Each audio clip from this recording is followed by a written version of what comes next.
พนักงานรัฐกรทั่วเมืองเซโปนเสื่อมซึมมูลเสื่อวันสร้างตั้งองค์การกฎการผลักดันแห่งชาติครบรอบ35 ปี ตอนเสาร์วันที่9 มีนาคม 2017 นี้องค์การกฎการผลักดันเมืองเซโปนได้จัดปาฐกถาหวนคืนมูลเสื่อวันสร้างตั้งองค์การกฎการผลักดันสาธารณรัฐประชาธิปไตยประชาชนลาวครบรอบ36 ปี ก็คือวันที่ 16 กุมภาพันธ์ 1982 หาวันที่ 16 กุมภาพันธ์ 2017 ขึ้นอย่างเป็นทางการ อยู่สโมสรหอว่าการเมืองซีปนแขวงสวรรณเขต โดยการเป็นประธานของท่านนางมณีจันทร์จันทนารีคณะประจำพรรคเมือง ประธานกฎการผลักดันเมือง ทั้งเป็นประธานสมาชิกสภาท้องถิ่นเขตหาเมืองซีปนเขตเลือกตั้ง 13 แขวงสวรรณเขต เข้าร่วมรับฟังมีบรรดาฐานกรรมการพรรคเมือง หัวหน้าคณะของการ พนักงานทหารตำรวจ และพ่อแม่ประชาชนเข้าร่วม 70 กว่าคน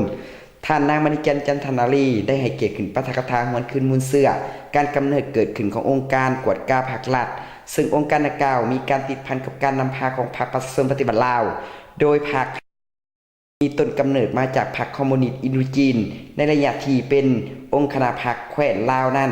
ก็ได้มีการติดตามกวดกาการเคลื่อนไหวของหาฐานพรรคและสมาชิกพรรคอย่างต่อเนื่องโดยเฉพาะแม้ระยะกาเกียมให้เกการสร้างตั้งพรรคประชาชนปฏิบัติลาวในกลางปี2554ภายหลังไม่มีการติดตามกวดกาตีราคาคืนการจัดตั้งพรรคสมาชิกพรรคกาเกียมบุคลากรและเงินค่าต่างๆแล้วกองประชุมใหญ่สร้างตั้งพรรคจึงได้ไขขึ้นอย่างเป็นทางการในวันที่2 มีนาคม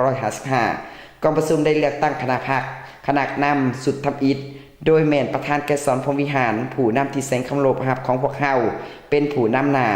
สำหรับคณะกวดกาผลักดันเมืองซีปูนในฐานะเป็นเสนาธิการให้เกกวดกาผลักดันแขวงองค์คณะพรรคเมืองซีปูนและภายใต้การสีนำพาขององค์คณะพรรคเมืองซีปูนได้ประกอบส่วนอย่างเข้มแข็งในการคุ้มครองรัฐคุ้มครองสังคมสร้างสรรค์และพัฒนาเศรษฐกิจสังคมของเมืองโดยเฉพาะเมนเวียกงานกวดกาพรรคกวดการัฐและกฎการสอนละบังหลวงแม้ได้หับการจัดตั้งปฏิบัติอย่างตั้งหน้าและมีความเข้มแข็งหลายขึ้น